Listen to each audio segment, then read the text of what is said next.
안녕하세요. 40대 여자입니다. 평소에 사연 재밌게 듣고 있는데 부끄러운 과거의 얘기긴 하지만 제 얘기도 사연으로 한번 써보면 좋겠다 싶어서 내 얼굴에 침 뱉기 한번 해보려고 이렇게 용기 내봐요. 여러분은 인생에서 가장 실패한 경험이 뭔가요? 전 결혼인 것 같아요. 이혼하고 혼자 된 지 벌써 3년 차인데요. 전 이 실패한 결혼 덕분에 이번 생에도 다음 생에도 결혼을 다신 안 할 것 같다고 아주 못을 받게 됐네요. 남들 다 이 나이 되면 결혼하고 아기 낳고 가정 꾸리고 살길래 저도 당연히 그렇게 사는데 행복한 인생이라고 생각했었는데 혼자라서 속 편한 인생도 분명히 있는 것 같네요. 저 유학도 다녀왔고요. 지금은 영어 강사하면서 밥벌이 하고 있죠. 학원 강사라고 하면 회사원도 아니고 공무원도 아니고 정년이 있는 직장도 아니긴 하지만 혼자서 사는데 벌이도 크게 무리 없고 꽤 괜찮은 인생이라고 생각해요. 이런 저도 어렸을 때 집에서 엄청나게 무시받고 스트레스 받으면서 자랐답니다. 다른 건 몰라도 공부머리인 유전이라고 하는데 전 부모님이 투자하신 비용이 그렇게 회수가 잘 된 편은 아니에요. 차라리 또래 친구들에 비해서 내가 너무 떨어지는 것 같아 스트레스를 받으면 덜 자존심이 상했을 것 같은데 집 식구들이 너무 잘나서 그에 비해서 내가 너무 떨어지는 것 같아서 이런 생각이 들면 편안하게 마음 놓고 쉬어야 할 집이 지옥이 되어버린 거거든요. 넌 대체 누굴 닮아서 머리가 이 모양이야? 장검사 아들 영훈인 이번에도 전국 모의고사에서 3등이나 했다는데 넌 어떻게 반에서 10등 안에도 못 들어? 이래서 대학이나 제대로 가겠냐? 그까지 대학 안 가면 그만이잖아요. 그리고 우리 학교 애들이 공부 얼마나 잘하는데 반에서 10등이면 그것도 나쁜 성적 아니거든요.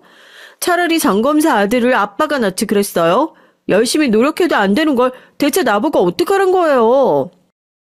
시끄러. 대학도 안 나고 똥통으로 살면서 애비 얼굴에 먹칠이나 하려고 그러냐? 얘 중학교 졸업하고 나면 유학 갈 수 있는 학교 좀 알아봐. 아무래도 한국에서 제대로 된 대학 가긴 글러먹은 것 같으니까. 재수도 가망 있는 놈한테 시켜야지. 어렸을 때부터 전 성적 압박에 많이 시달렸습니다. 저희 친정아버지는 공부를 못한다는 걸 전혀 이해하지 못하시는 분이었어요. 어렸을 때부터 전교 1등을 놓친 적이 없었고 그 어렵다는 사법고시를 한 방에 통과하신 분이었으니까요. 전교 10등을 하는 딸이 아버지 눈엔 비정상으로 보일 수밖에 없었겠죠. 중학생밖에 되지 않았는데 아침부터 밤까지 늦게까지 학원이며 과외며 저도 공부를 안 했던 건 아니에요. 돈을 그렇게 들였는데도 그걸 다 집어넣을 머리가 안 됐던 거죠. 그놈의 명예가 뭔지 아버지랑은 사이가 한 번도 좋았던 적이 없었습니다. 제가 아주 어릴 때도 아버지랑 엄마랑 다 같이 어디 놀이공원 같은 곳을 놀러가 본 기억이 없어요. 아버지는 항상 바쁘셨고 가족들보단 일에 관심이 더 많은 사람이었습니다. 집에 와서 밥을 먹을 때도 일 얘기 아니면 동료 검사의 자식과 절 비교하는 얘기뿐이었죠. 아버지가 정해놓은 기준에 맞추지 못한다고 저를 바보 취급하는 것이 항상 불만스러웠어요. 엄마, 나 유학 가기 싫어. 왜 나 혼자만 가야 돼? 나 친구들도 다 여기 있고 내가 거기 가서 어떻게 적응을 해. 엄마가 아빠한테 얘기 좀 잘해주면 안 돼? 대학도 가기 싫고 공부도 다 싫어. 엄마라도 같이 가면 안 돼? 어차피 아빠는 우리한테 관심도 없잖아. 영훈아, 너도 알잖니. 너희 아버지 고집을 엄마가 무슨 수로 꺾겠어. 그리고 너도 알잖아. 아버지 하시는 일이 바빠서 엄마가 옆에서 신경 안 써드리면 안 되는 거. 일단 이번엔 아버지 말씀대로 하고 엄마가 아버지 잘 설득해 볼 테니까, 응? 우리 영훈이 예쁘고 착하니까 거기 가서도 좋은 친구들 많이 사귈 수 있을 거야. 가서 영어 공부도 하고 너 스트레스 받지 마. 그렇게 나쁜 성적도 아니었어요. 반에서 10등? 명문 중학교라 다 쟁쟁한 애들이 모여 있어서 성적을 내기도 어려웠고 오히려 밤 늦게까지 학원 뺑뺑이를 돌다 보니까 공부에 더 질려버린 것도 있었는데 성적이 제대로 나오지 않는다고 이래가지고 한국에선 이름난 대학에 제대로 가지도 못할 것 같다면서 아버진 제 의사는 하나도 없었던 유학을 혼자서 결정하셨습니다. 엄마도 아버지 고집을 차마 꺾을 수가 없다면서 아버지 좀 잠잠해지실 때까지만 좀 다녀오라고, 오히려 아버지랑 부딪힐 일 없어서 너한테도 더 좋지 않겠냐면서 절 달래셨습니다. 무슨 좋은 일로 가는 것도 아닌데 무슨 온 식구들 다 나와서 배웅까지 하냐면서 아버진 제가 유학길에 오르는 날 배웅도 나오시지 않으셨어요. 그렇게 전 17살의 어린 나이에 홀로 유학길에 올랐습니다. 최악이었죠. 처음 한 달 동안은 시차 생각도 안 하고 기숙사에서 엄마한테 매일 새벽에 울면서 집으로 다시 돌아가면 안 되냐고 전화를 걸었어요. 엄마도 그 전화 들으면 속이 상하셔가지고 한숨을 푹푹 쉬시면서 내일 아버지한테 다시 잘 말씀드려 본다고 달래면서 전화를 끊으셨고요. 저희 아버지 고집이 정말 보통이 아니시거든요. 아무리 엄마가 좋은 소리를 하면서 달래본다고 한들 본인이 딱 정해놓고 아니다 하면 아닌 거예요. 네가 나이가 몇 살인데 아직도 엄마한테 전화해서 공부하기 싫다고 징징거리고 있어. 다른 애들은 그렇게 유학 가고 싶어도 돈 없어서 못 가는 애들이 한 트럭이야.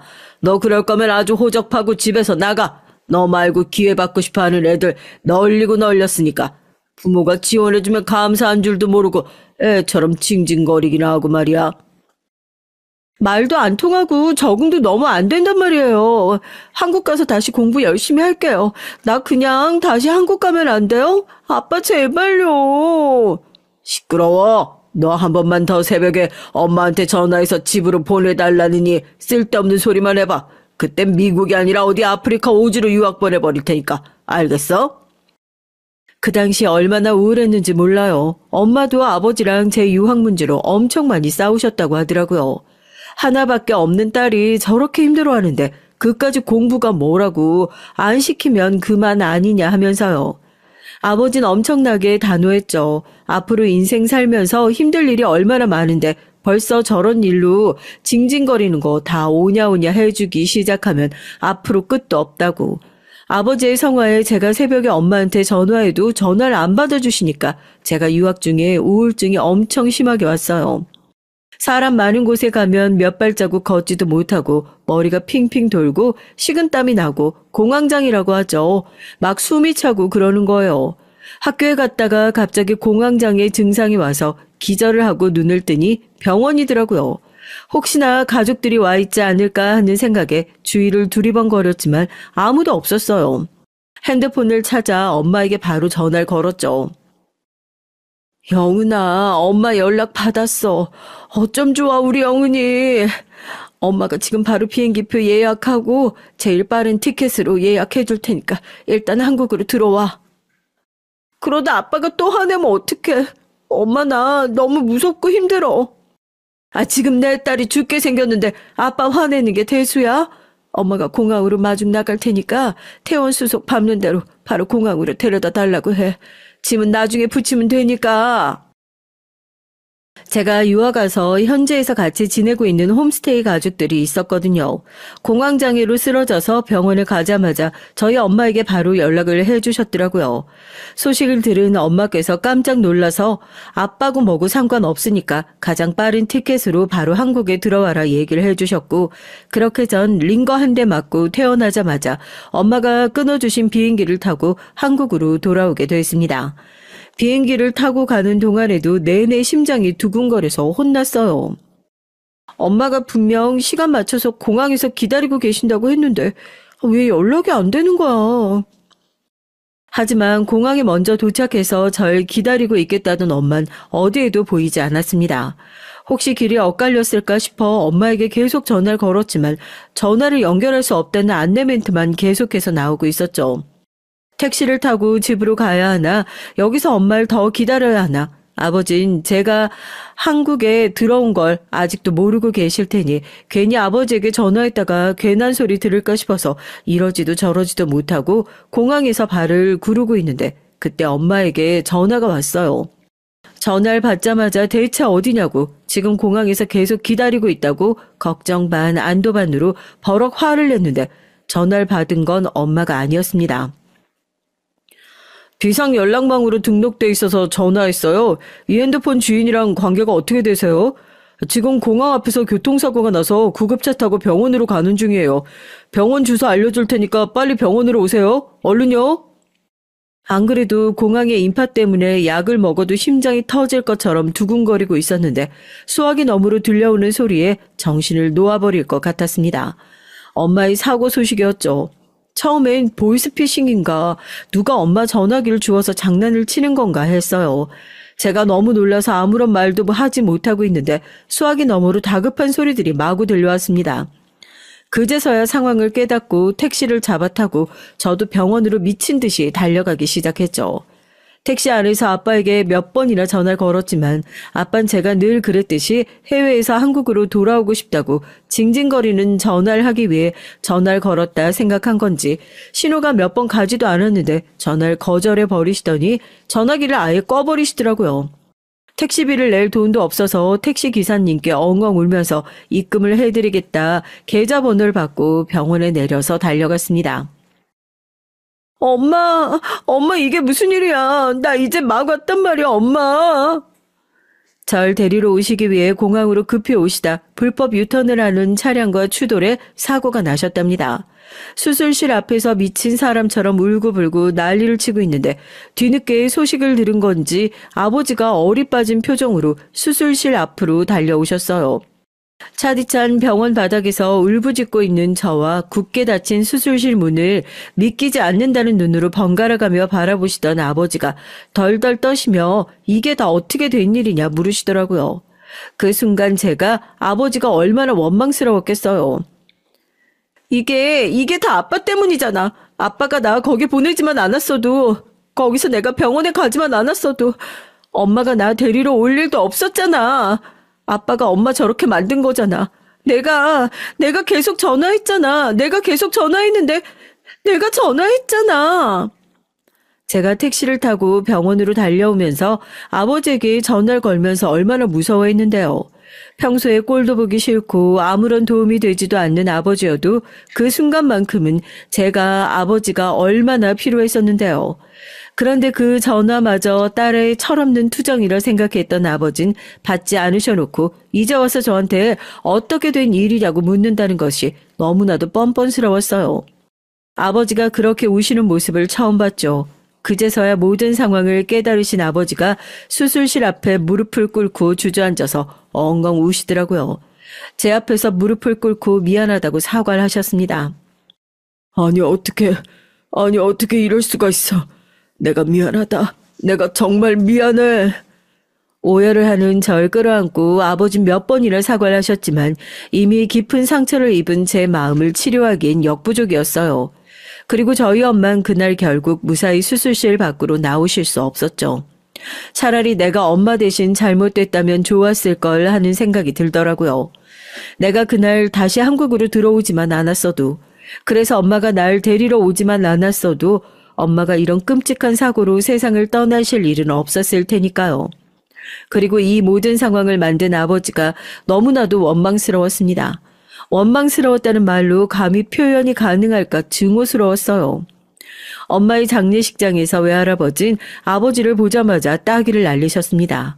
늘 밝고 친절하고 따뜻했던 엄마였기에 갑작스럽게 세상을 떠났다는 것이 주변 사람들 모두에게 충격적인 일이었어요.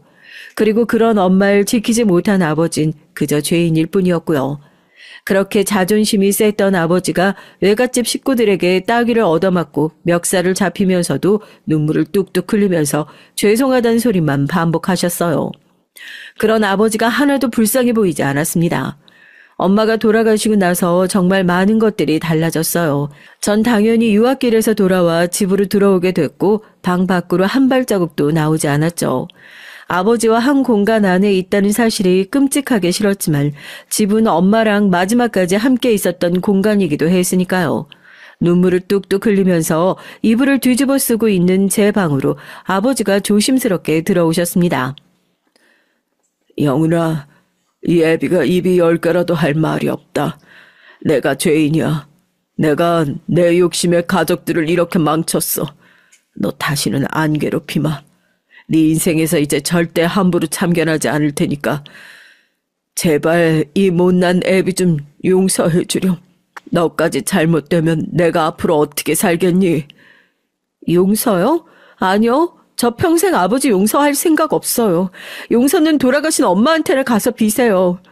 다 아버지가 망친 거잖아요. 아버진 평생 그렇게 죄책감 가지면서 살아요. 안 그래도 서먹했던 부녀 관계는 그 사고로 인해 완전히 어긋나게 됐습니다. 엄마의 사고는 아버지에게도 큰 상처였던 것 같아요. 마지막 순간에 가족을 지키지 못했다는 것, 제가 그렇게 도움을 요청하는 순간에 외면했다는 죄책감으로 아버지 역시 많이 괴로워하신다는 걸 알았지만 그동안 감정의 골이 너무 깊어서인지 쉽게 용서가 되지 않았습니다. 영훈아, 어디 나가니? 너 좋아하는 토스트 해놨는데 이거 좀 먹고 가지 그러냐? 그리고 그날 이후로 아버진 평생 자부심을 가지셨던 직장을 관두셨어요. 저한테 그러셨거든요. 절대 채워줄 수 없겠지만 엄마의 빈자리까지 채울 수 있도록 노력하겠다고요. 그저 말로만 하는 소리는 아니셨나 봐요. 처음엔 길게 휴가를 내신 건가 싶었는데 일주일이 지나도 한 달이 지나도 출근도 퇴근도 하지 않는 아버지를 보고 설마 직장을 관둔 건가 했습니다. 그래도 직장에서 꽤 잘 나가는 검사였으니까 집에 아버지의 직장 동료들도 많이 찾아왔어요. 검사님 아무리 힘드셔도 그래도 따님 생각해서 하루빨리 복직하셔야죠. 저희 조직에서 검사님께서 얼마나 중요한 분이신지 누구보다 잘 알고 계시지 않습니까? 이 사람아, 우리 딸 생각해서 내린 결정이네. 마지막까지 가족들 지키지도 못했는데 내가 어떻게 가장이랍시고 다시 나가서 일을 할 생각을 하겠어. 나 때문에 마음에 병 생긴 애야. 저 애까지 잘못됐다가 나 정말 죽어서 우리 마누라한테 좋은 소리 못 들을 것 같아서 그래. 여기까지 와서 설득해주는 것도 고마운데 나 다시 돌아갈 생각 없네. 앞으로 찾아오지 말게. 제 눈치를 엄청나게 많이 보신다는 것도 알고 저 때문에 오랫동안 다니고 계시던 직장을 관뒀다는 것도 알고 있지만 고맙지도 않았고 미안하지도 않았어요. 철없는 생각일 수 있겠지만 전 그게 다 절 위한 거라고 생각하지 않고 그냥 아버지가 자기 혼자 마음 편하자고 하는 일일 거다 생각했거든요. 적어도 제가 알고 있는 아버진 원래 그렇게 이기적인 사람이었고 가족 같은 건 신경도 쓰지 않는 사람이셨으니까요. 그래서 아버지가 저와 더 가까워지고 노력할 때다 밀어내기 바빴던 것 같습니다. 집에만 있다가 나가서 일을 해야겠다 결심했던 것도 집에서 생활하면서 아버지에게 손을 벌리기 싫은 마음에 그랬던 거였어요. 너 그래도 유학 다녀와서 영어는 좀 잘하지 않아? 대학교를 안 나와서 급 높은 학원에서 일하는 건 좀 어려울 것 같긴 한데 그래도 회화가 되니까 내가 원장님께 말씀을 드려볼게. 유학을 가기 전에 친하게 지냈었던 동창이 저희 엄마의 소식을 듣고 먼저 연락을 해왔고 그 친구랑 연락을 하면서 제가 일자리를 좀 알아볼 수 있냐 부탁을 했어요. 그렇게 소개를 받게 된 게 학원 일이었죠. 고등학교는 한국에 들어오고 난 이후로 검정고시를 보긴 했지만 대학은 완전히 포기한 상태여서 괜찮은 회사에 이력서를 낼 때마다 번번이 떨어졌었거든요. 그래도 유학까지 갔다 왔으니 회화는 잘한다 말하고 쓰고 하는 건 할 줄 안다 강력하게 어필을 해서 친구의 소개로 학원에 들어가게 됐고 중등부 수업 한 자리를 맡게 됐습니다. 급여가 높은 건 아니었지만 여기서 일을 하면 적어도 아버지한테 손 벌리는 일은 없겠구나 했어요. 사람이 우울하면 우울할수록 집에만 있으려고 하잖아요. 사람들도 안 만나려고 하고요. 병원에 가면 힘들어도 사람들 많이 만나야 금방 괜찮아진다고 하는데 그 말이 사실인가 봐요. 저도 학원 일을 하면서 시끄러운 중학생 애들 틈 사이에 끼어 있으니까 마음이 힘들었던 게 조금씩 나아지는 게 느껴졌습니다. 요즘 나가서 일 시작했니? 시간이 많이 늦었는데 어디서 무슨 일 하고 있는 거야? 끝나는 시간 알려주면 아빠가 운전해서 출퇴근 좀 도와줄 수 있는데. 저녁 아직 안 먹었지? 얼른 손 씻고 와서 앉아라. 너 좋아하는 김치찌개 끓여놨으니까. 언제부터 날 그렇게 신경 썼다고 이제 와서 잘해주는 척이에요. 정작 필요할 땐 옆에 있지도 않았으면서 이제 와서 그렇게 자상한 아버지 흉내 내면 마음이 좀 편하세요? 난 아버지 볼 때마다 엄마 생각이 나서 미쳐버릴 것 같은데? 네, 일 시작했어요. 돈 빨리 모아서 이 집 나가고 싶어서요. 아버지 얼굴 좀 안 보고 살고 싶어서요. 그러니까 제발 저한테 신경 끄고 말도 걸지 마세요. 원래 그러셨잖아요. 하던 대로 하시라고요. 영은아, 그때는 그래, 아빠가 다 미안하다. 입이 10개라도 할 말이 없다. 그리고 그거 알아요? 나 김치찌개 안 좋아해요. 김치찌개는 아빠가 좋아했겠지. 아빠가 좋아해서 맨날 엄마가 저녁으로 끓여주던 거니까 난 손도 안 댔어요. 몰랐잖아. 하지만 아버지와의 사이는 전혀 나아질 기미가 보이지 않았습니다. 제가 일방적으로 마음의 문을 꼭 닫고 있었으니까요. 직장까지 관두고 저와의 관계를 회복해보겠다고 고군분투하는 아버지의 마음을 모르는 것도 아니었지만 이제 와서 엎질러진 물을 다시 담아보겠다고 하는 게 너무 화가 났어요. 출근을 하면 사람들이랑 예전처럼 웃기도 하고 맛있는 것도 먹고 최근에 개봉한 영화 얘기도 하고 평범하게 잘 지내다가도 집 대문을 닫는 순간 찬바람 쌩쌩 부는 거죠. 저한테도 집이 그렇게 마음 편한 곳이 아니었는데 아버지도 아마 마찬가지셨을 겁니다. 매번 그렇게 저녁상을 차리셨다가 혼자 쓸쓸하게 식사를 드시고 치우시는 날들이 반복됐어요.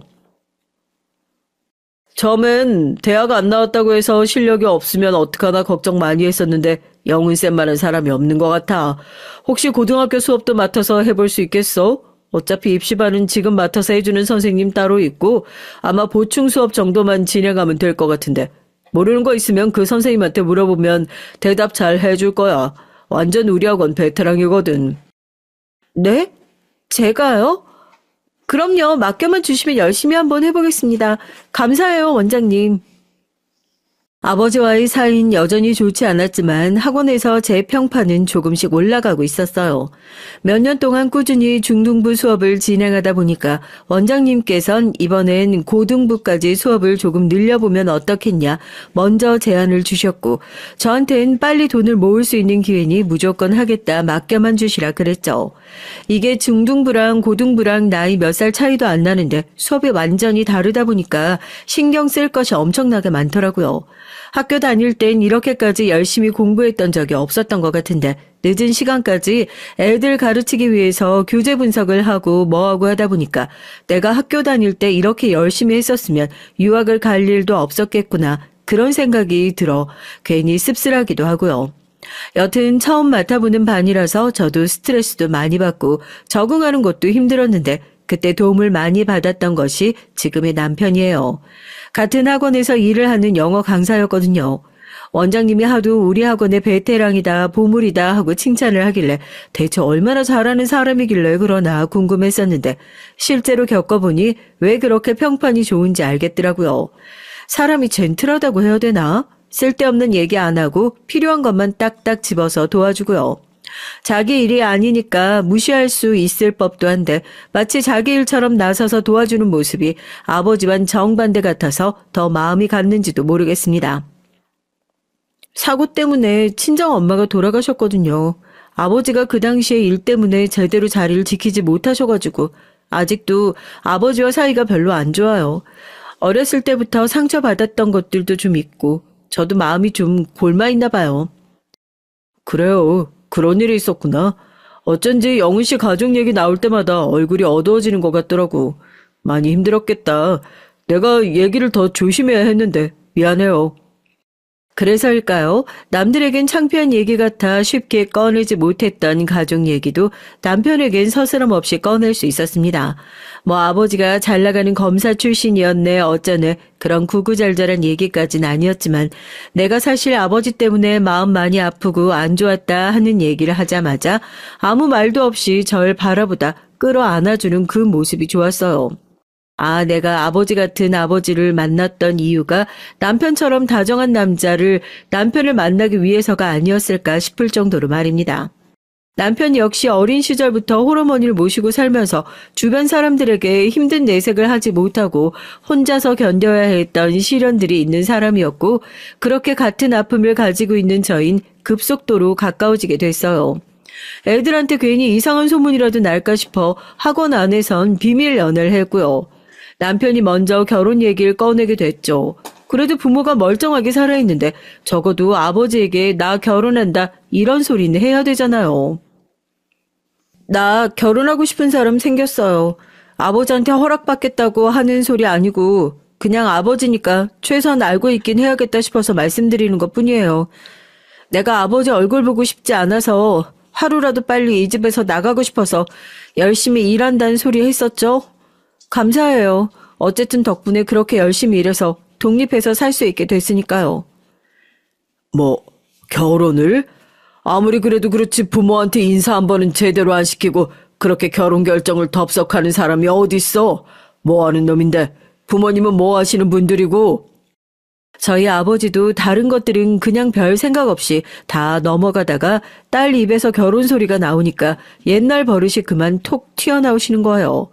네가 어떻게 부모한테 인사도 안 시키고 결혼을 한다는 소리를 할 수 있냐. 그놈이 대체 어떤 놈인 줄 알고 함부로 결혼한다는 소리를 하냐. 집안은 어떤 집안이냐. 한동안 제가 하는 일은 무조건 다 네가 맞다, 네가 옳다 하면서 말을 더 얹지 않으셨던 아버지가 결혼 얘기에 노발대발 하시면서 선을 딱 긋고 안 된다 하시더라고요. 하지만 아버지에 대한 마음이 좋지 않았던 저에게 그런 얘기는 오히려 더 반감을 살 뿐이었습니다. 누가 아버지한테 허락받고 싶어서 그런 얘기 꺼낸 줄 알아요? 어떤 사람이면 뭐 어쩌게요. 검사식이나 하고 있으면 아빠처럼 마누라 잘못되는지도 모르고 회사에서 꼼짝도 안 해도 되는 거고 학원 강사하고 있으면 마누라 뒷공무니만 졸졸 쫓아다녀야 하고 뭐 그런 거예요? 사돈댁이 뭘 하든 아빠가 무슨 상관인데요. 지금 누구 취조해요? 내가 이래서 싫은 거예요. 그렇게 버럭 화를 내면서 집을 뛰쳐나갔습니다. 저희 남편 결혼 전에 집으로 인사 한 번을 오지 않았어요. 제가 오지 못하게 했다고 하는 게 더 맞겠네요. 이 결혼 아버지한테 허락받고 진행하고 싶지 않다고. 결국 딸의 고집에 두 손 두 발 다 드신 아버지께서 상견례 자리라도 나가야 하지 않겠냐. 네가 부모 없는 자식도 아니고 이건 경우가 아니지 않냐 얘기를 하셔서 상견례만 간단하게 진행하고 아버지가 뻔히 계시는데도 남편과 결혼식 때 동시 입장을 했어요. 아버지도 아버지지만 저도 참 어찌나 정내미가 없이 굴었던지 결혼식장에 앉아 씁쓸한 얼굴로 신부 입장을 바라보는 아버지의 표정이 아직도 마음 한켠에 죄송스러운 장면으로 남아 있습니다. 그래도 결혼을 하고 나선 참 좋았어요. 제가 말씀드렸잖아요. 남편은 아버지와 다르게 참 다정하고 살가운 사람이었다고요. 아버지 때문에 상처받았던 마음이 저도 남편을 통해 조금씩 치유받고 있다고 생각하고 있었습니다. 하지만 그건 저의 오만한 착각이었죠. 다정하고 살가운 남편, 처음엔 장점이라고 생각했던 그 성격이 치명적인 단점이 될 줄 몰랐어요. 남편은 같은 학원 강사여도 고등부 입시 강사라서 저와 일을 하는 스케줄이 잘 맞지 않았죠. 전 보통 늦어도 밤 9시면 학원 수업이 전부 마무리가 되는데 남편은 12시 반 보강에 있는 날은 새벽 1시에 일과가 다 끝나다 보니 녹초가 돼서 집에 돌아오는 날이 많았죠.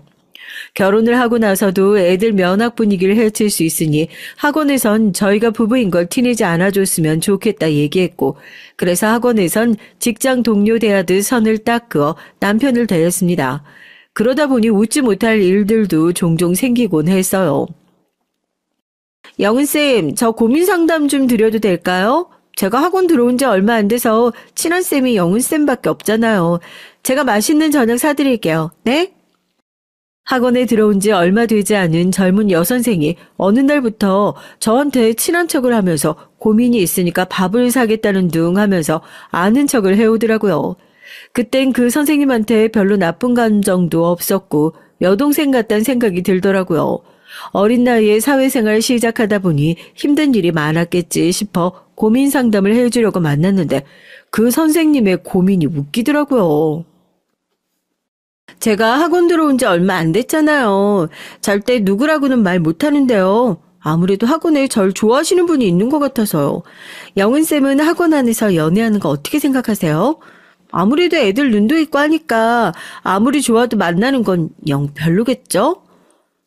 아니 왜 학원 안에서 선 넘는 행동만 하지 않으면 되는 거지. 애들 눈치채지 못하게 조용히 비밀 연애하면 될 일 아니야? 청춘은 청춘이다 그런 고민도 하고. 그래서 어떤 선생님인데? 민재쌤?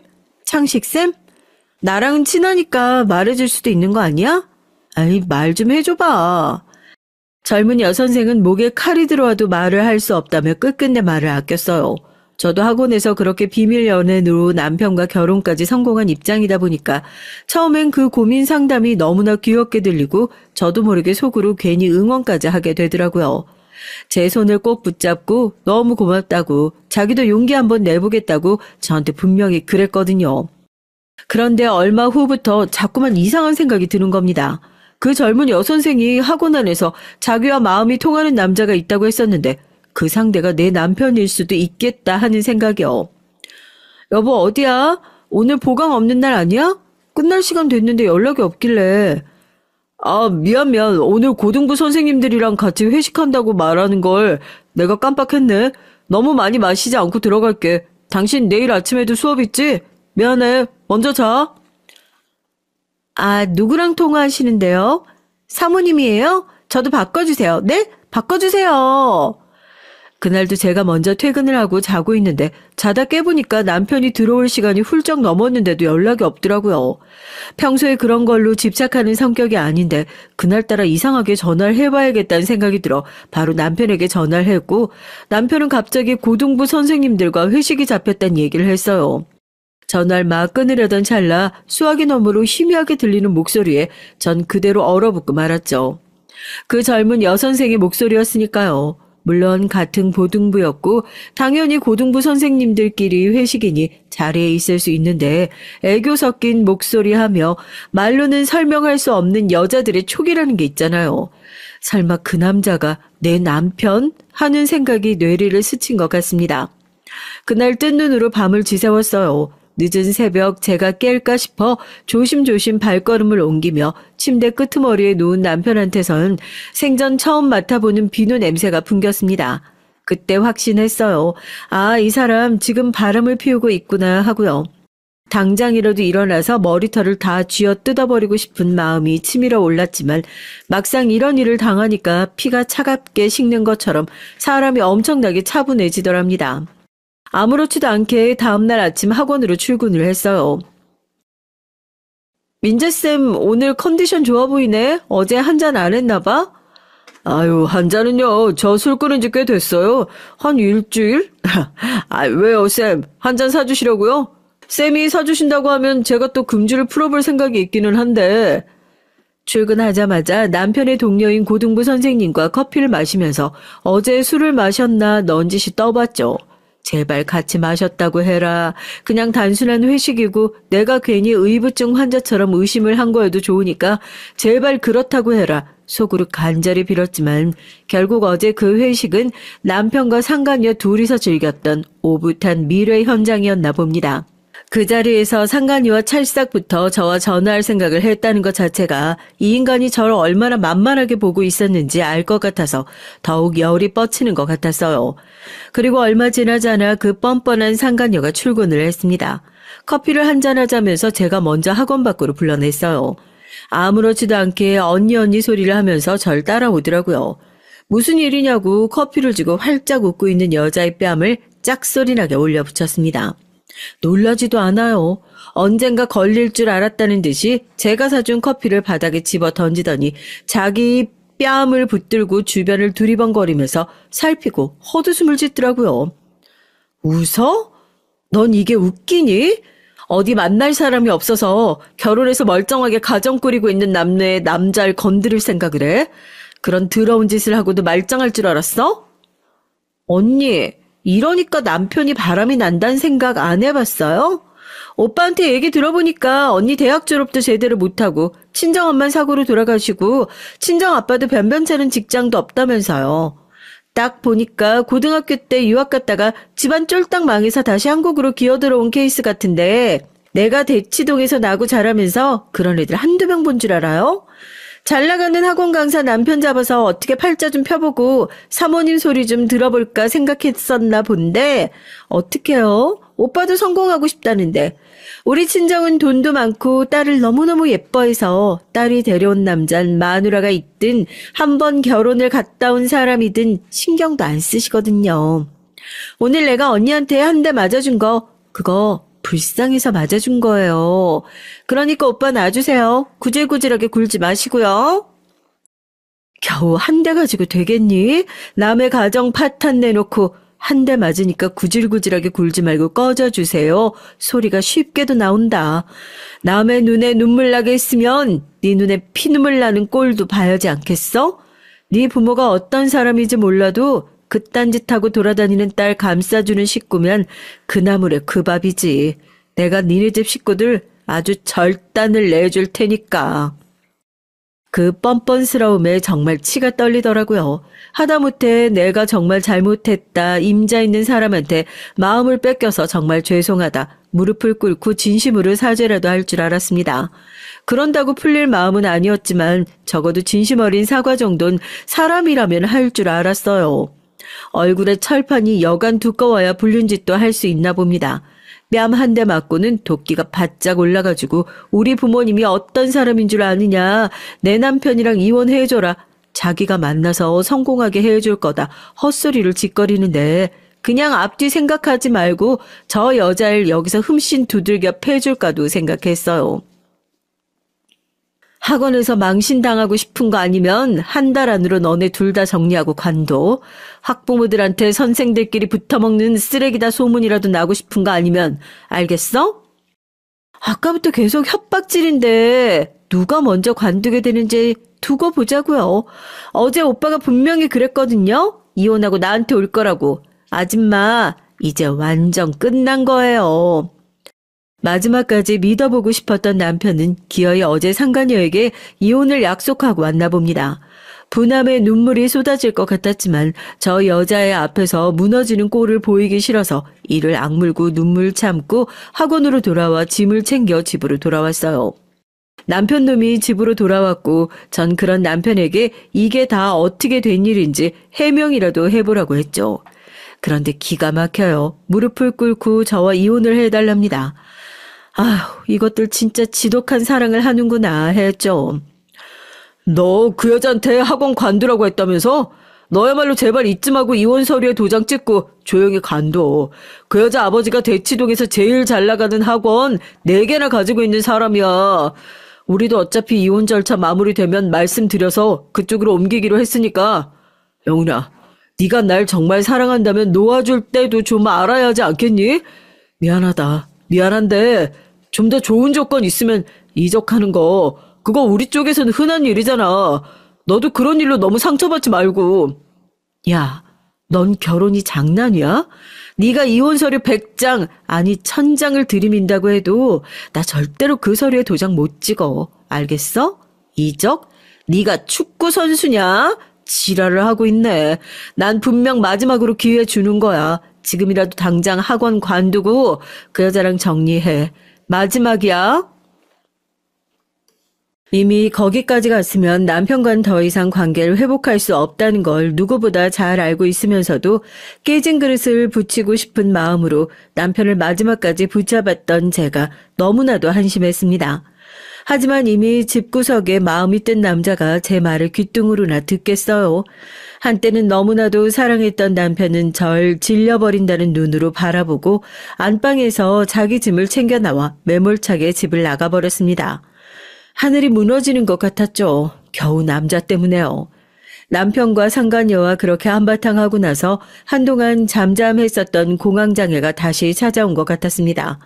학원에 당분간 출근을 하지 못할 것 같으니 보충 수업 공지를 띄워달라 전화를 먼저 한 건 저였어요. 당장이라도 쓰러질 것 같아서 약을 먹고 침대에 누워있는데 부모는 정말 자식한테 무슨 일이 생기면 금방이라도 알아차릴 수 있는 레이더 같은 것이라도 있는 모양입니다. 전화벨 소리가 몇 번 울리다 말길래 안 받았더니 몇 번이나 다시 전화가 와서 손을 더듬거려 휴대폰을 찾았죠. 아버지였습니다. 너 목소리가 왜 그러냐? 무슨 일인데 전화를 이렇게 안 받아? 어디 아픈 거 아니지? 애비 말 들려? 너 설마 또 그러는 거야?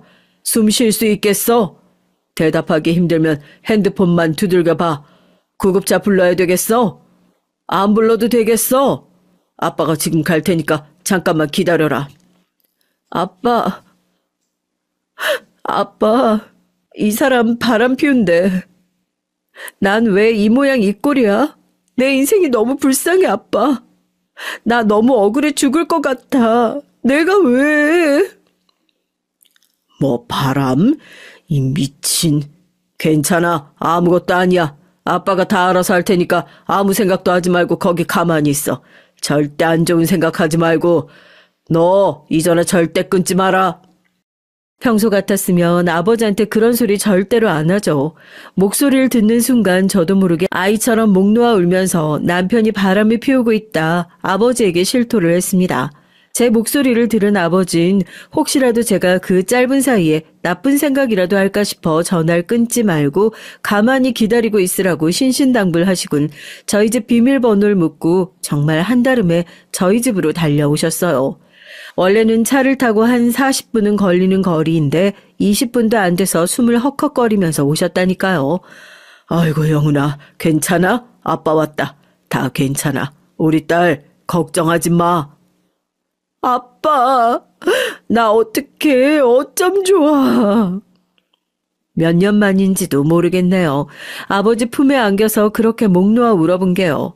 귀에 아버지가 이를 부득부득 가는 소리가 다 들릴 정도였어요. 겨우 진정이 된 제가 아버지에게 자초지종을 다 얘기했고 아버진 지금 당장 이혼 전문 변호사들부터 알아봐야겠다면서 전화를 하고 오겠다 자리를 비우셨습니다.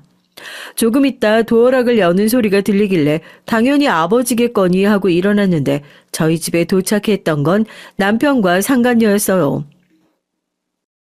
여기가 어디라고 와? 왜? 아직도 더 뒤집을 속이 남았니? 그래서 그래? 이왕 이렇게 된 거 확실하게 좀 해주셨으면 좋겠어서요. 어차피 이제 더 붙잡아봤자 소용도 없는 거 알고 있으면서 이혼 서류에 제대로 도장 찍고 갈라서 달라고요. 남편과 상간녀가 저희 집에 쳐들어온 이유요. 이혼 서류 들고 찾아왔더라고요. 도장 찍어 달라면서요.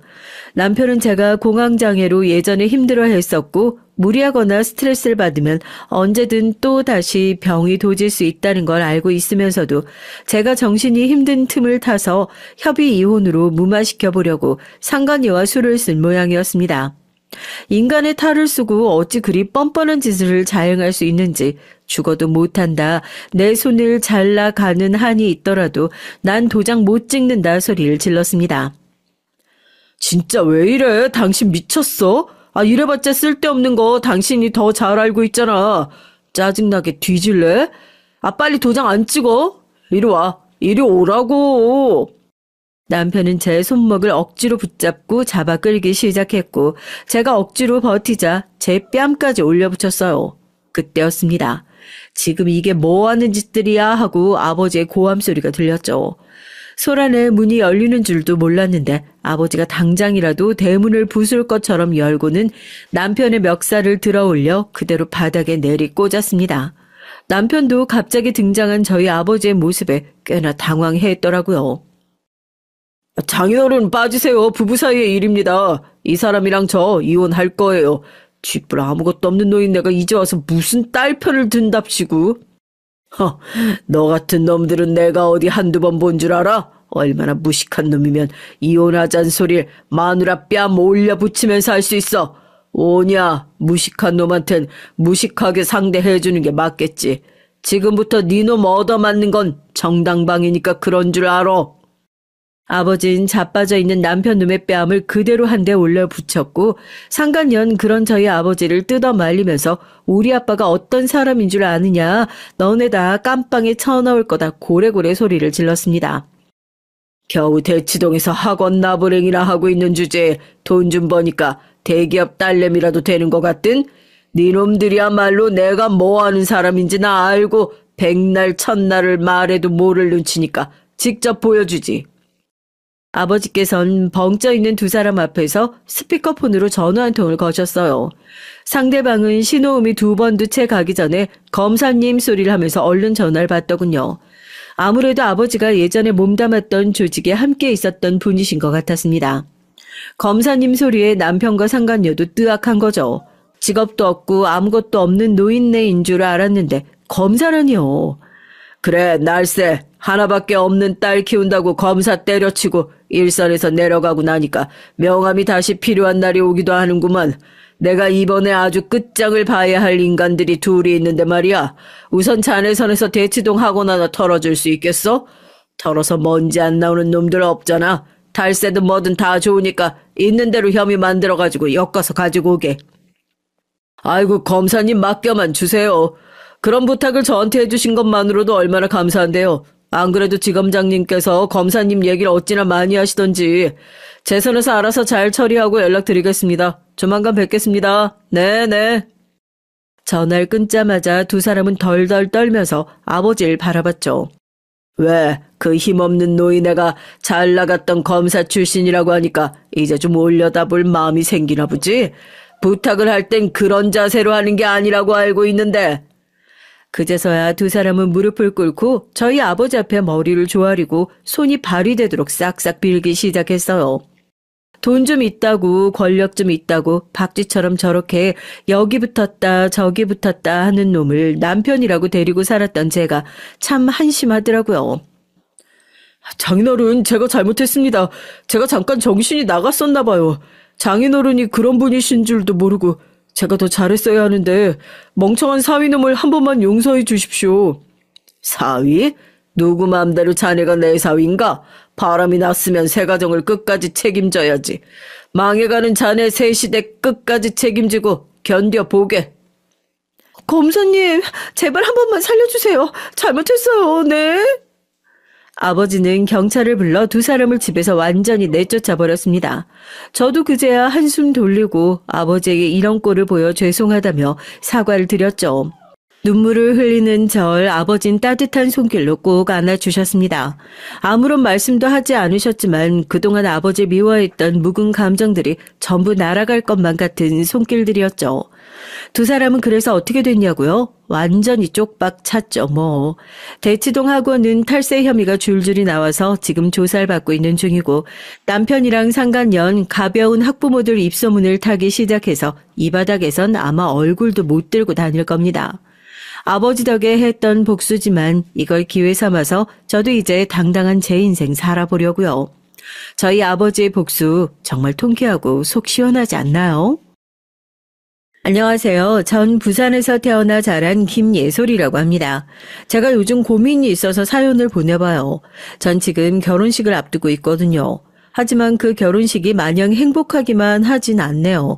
여러분께서 제 사연 한번 들어봐 주시고 뒤에 나올 제 고민도 같이 고민해 주시길 바라며 써봤습니다. 그럼 제 사연 시작해 볼게요. 1994년 10월 2일 오전 11시에 전 태어났습니다. 그날 우리 아빠는 너무 기뻐서 또 너무 슬퍼서 많이 우셨다고 고모가 말했어요. 아빠는 이쁜 딸을 갖게 되어서 너무 기뻤고 또 딸을 낳다가 세상을 떠나신 아내를 잃은 슬픔에 너무 슬프셨대요. 맞아요. 제가 건강하게 태어난 날 우리 엄마는 돌아가셨죠. 그래서 전 엄마의 얼굴도 사진으로만 본 어리고 예쁜 모습 말곤 몰라요. 엄마 없이 아빠와 고모가 절 키워주셨어요.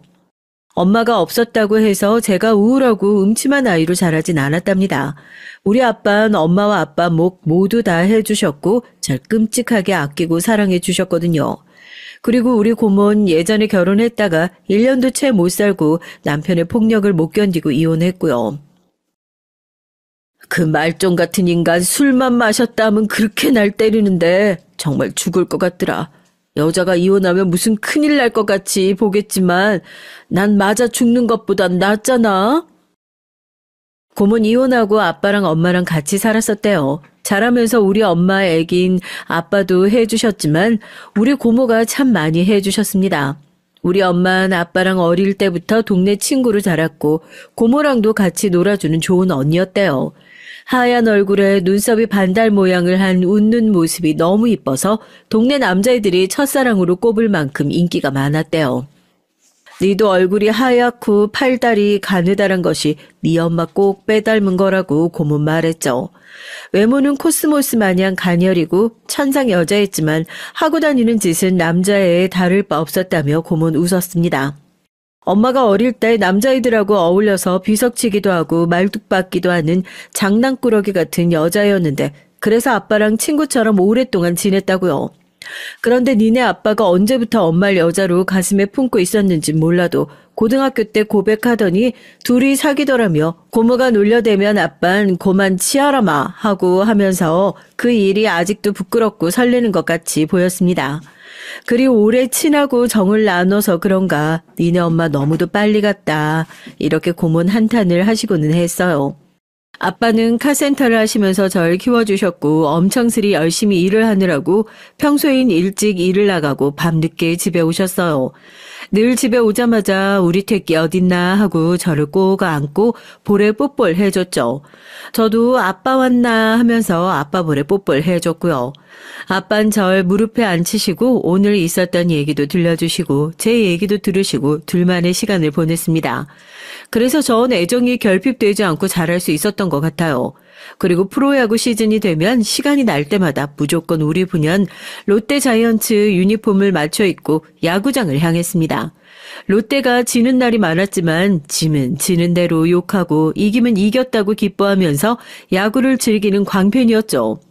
그리고 아빠가 경기를 못 본 날은 제가 경기 내용을 해설자처럼 읊어가면서 아빠한테 설명해 줬고요. 학창시절 제일 괴로웠던 날은 학년이 바뀌면 담임 선생님이 아빠 없는 사람 손들어, 엄마 없는 사람 손들어 이래가면서 제가 다른 아이들과는 다르다는 걸 온몸으로 느낀 날 정도일까요? 그럴 땐 쥐구멍에 숨고 싶을 만큼 결핍이 느껴졌어요. 하지만 전 최고의 아빠 그리고 우리 고모 덕분에 기죽거나 슬프지 않았습니다. 초등학교 6학년 때 처음 팬티에서 피를 본 날 고모에게 보여주니까 미리 준비하신 생리대를 주시면서 어떻게 사용하는지 설명을 해주셨죠. 저 학교에서 성교육 시간에 그런 거 다 배우고 이미 생리를 시작한 친구들에게서 들어서 알고 있었지만 그래도 막상 당하니 당황하고 무서웠는데 고모가 있어서 다행이었죠. 아빠한테 이런 얘기를 물어보긴 좀 그렇잖아요. 그날 저녁 아빠는 쑥스러워하면서 장미꽃 한 다발을 저에게 내미셨어요. 네 고모가 그러더라. 딸내미 첫 생리는 숙녀가 돼가는 축하할 일이라고. 그렇게 전 엄마가 없다고 해서 부족함을 크게 느끼지 않고 잘 컸습니다. 공부에 큰 뜻이 없었고 우리 아빠랑 고모도 사람이 건강하고 정직하게 살면 그만이라며 공부를 강요하진 않으셨어요. 전 부산에 있는 대학교에 영어 영문학과를 다니다가 졸업하게 됐죠. 두 분이 대학까지 절 키워주셨는데 서둘러 취직을 해야겠다는 생각이 들었어요. 그때 대학 친구가 자기가 여성옷 쇼핑몰을 인터넷으로 창업할 생각인데 같이 하겠냐고 물어보더라고요. 전 패션과 옷을 좋아했고 그때 지원하는 일반 회사는 자꾸 떨어지니까 친구의 제안을 승낙했죠. 다만 그 친구가 대구 출신인데 서울에서 일을 하고 싶으니 같이 가자고 하는 거예요. 우리 가족이 좋지만 대학생 시절부터 전 자취 한번 해보고 싶은 호기심이 있었거든요. 겨우겨우 딸바 보인 아빠와 고모의 승낙을 얻어내고선 대구에 올라가게 됐습니다. 친구 아빠가 빌려주신 상가 사무실에서 컴퓨터 몇 대와 책상 등 사무용품을 들여놓고 사진 촬영 기구와 마네킹 등 온라인 쇼핑몰에 필요한 부품을 구입하기 시작했어요. 우리 아버지가 여자 혼자 살 때는 안전이 최고라면서 몇 군데 봐두신 오피스텔을 보여주러 대구에 올라오셨죠. 그중 사무실에서 걸어 다닐 수 있을 만큼 가깝고 시내와도 멀지 않은 넓고 환한 오피스텔을 선택하고 저희 첫 자취 생활을 시작할 수 있었습니다. 우리 아빠랑 고모는 제가 타지에서 일하는 것이 걱정스럽고 서운한 눈치였어요. 하지만 철없는 전 혼자 사는 게 너무 재밌었었고 쇼핑몰 일을 배워가는 재미에 푹 빠져버렸습니다. 새벽에 옷을 도매가로 띄어와서 분류하고 제가 모델로 그 옷 입고 촬영을 했거든요. 그렇게 촬영한 사진을 보정 작업한 뒤에 우리 쇼핑몰 사이트에 업로드를 했죠. 우린 돈이 없는 청년 사업가니까 어디에 맡기면 죄다 돈이 나가는 거예요. 그래서 웬만한 건 친구와 같이 배워가며 하나하나 직접 했어요. 그리고 전 어떤 옷을 입어도 태가 나는 축복받은 몸매라서 우리 사이트의 전속 모델로 일했고요. 쇼핑몰을 창업하고 처음엔 방문자 수가 하루에 10명 좀 넘더니 입소문이 나고 SNS 홍보도 열심히 했더니 금세 온라인 주문이 폭주했습니다. 석 달 만에 매출 2천만 원을 달성한 친구와 전 너무 기뻐서 방방 뛰었어요. 그날 퇴근하고 야식을 먹기 위해 사무실 근처에 있는 단골 우동집에 들렀습니다. 사장, 우리 이번 달 쇼핑몰 대박 찍었어. 여기서 제일로 좋은 술이랑 우동 스페셜하게 말아줘. 친구는 기분 좋은지 이술 저술 다 시키고 우동에 교자 만두에 그냥 먹고 싶은 건 다 시켰어요. 우리는 내일 또 새벽 5시에 옷을 도매로 띄워야 하지만 그게 중요한가요? 오늘은 그저 마냥 기뻐하고만 싶었습니다. 창업 준비부터 오늘까지 5달 동안 우리 정말 고생했으니까요. 이 우동집은 우리가 하루가 멀다 하고 점심으로 시켜 먹기도 하고 퇴근하고 와서 우댕에 소주 반주하면서 들르는 단골집이었거든요.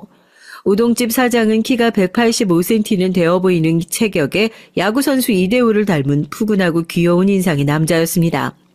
알고 보니 우리랑 동갑인 94년생이라고 해서 완전 더 친해져서 반말하는 친구가 됐죠. 진짜로? 와, 이제 친구들 부자 다 됐네. 기분이다. 오늘 음식은 내가 다 쏜다. 먹고 싶은 거 다 시켜. 우리는 우동가게 치즈 계란말이에 배달로 시킨 모듬회 등등 많은 음식과 소주, 막걸리 등 섞어가며 먹고 마셨어요.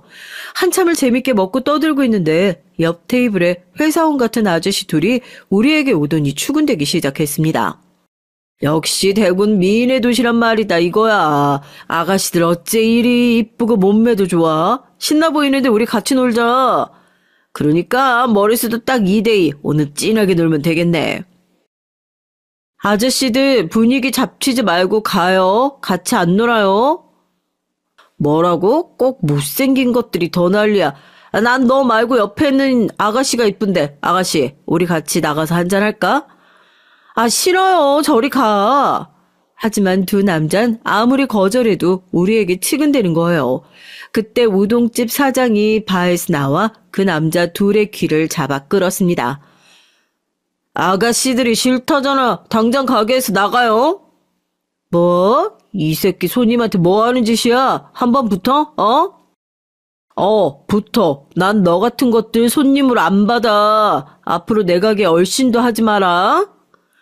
우동집 사장은 체격도 크고 근육도 많고 힘이 세 보이는 외모라 그런지 그 두 놈은 겁을 먹고 그냥 가게를 나가버렸습니다. 남자답고 멋진 우동집 사장의 이름은 박성수. 성수 씨는 이날 절 집까지 바르다 줬고 제가 마음에 드니까 한번 만나보자고 고백을 했어요. 하지만 전 성수 씨를 단순한 친구 이상의 감정은 없었기 때문에 거절했죠. 다음 날부터 성수 씨네 우동집에 가기가 좀 불편했습니다. 친구가 밥 먹으러 가자고 했지만 혼자 먹고 오라고 보내곤 했어요. 그렇게 일주일이 지나고 혼자서 사무실에서 일을 하고 있는데 사무실 문을 두드리는 사람이 있었습니다. 바로 성수 씨였어요. 우동이랑 주먹밥, 음료수까지 챙겨서 도시락을 저에게 내밀었죠. 예솔 씨, 내가 고백했다고 밥 먹으러도 안 오면 어떡해. 나 그냥 원래처럼 단골 가게 사장님 할 거니까 우리 편하게 지내요. 알겠지? 이거 먹고 일해요. 가뜩이나 말랐는데 더 살 빠지겠다. 성수 씨가 배려해준 덕분에 전 편하게 계속 우동집에 자주 들렀어요. 그리고 친구와 셋이서 친구처럼 아지트에 모여 수다 떠는 날이 오래됐죠. 가끔 지난번처럼 남자들이 명함을 주거나 핸드폰 번호를 따는 일도 있었는데 그때마다 성수 씨가 절 지켜줬습니다. 그러면서도 저에게 사귀자며 부담을 주거나 어떤 질척이는 행동 없이 지켜주는 마음에 점점 호감이 생겼어요. 언제부턴가 친구와 전 쇼핑몰 운영 방식과 수익 배분에서 이견이 생기기 시작했죠. 그렇게 몇 번 다투고 감정이 상한 끝에 친구는 쇼핑몰을 정리하든지 저 혼자 맡아서 하든지 하라면서 자신은 다른 창업을 하겠다고 했어요. 전 어렵게 키운 쇼핑몰을 계속하고 싶었기 때문에 친구에게 5천만 원을 주고 이후부턴 혼자서 운영하고 수익을 갖기로 했습니다. 제가 1년 넘게 모은 돈을 친구에게 줬고 이제 혼자 운영할 생각을 하니 한동안 막막하고 힘들었어요. 그렇게 고민하는 과정에서 성수 씨는 절 물심양면으로 정말 많이 도와줬죠. 원래 예솔 씨는 당차서 혼자 운영하는 모습이 더 어울려. 오히려 더 잘 해낼 수 있을 거야. 힘든 일은 다 나한테 맡겨. 성수 씨는 지금 우동집을 하고 있지만 대학교 때 경영학과를 전공했다면서 쇼핑몰 운영하면서 세금이나 관리 부분 등에서 많은 조언을 해주고 발벗고 나서서 도와줬어요.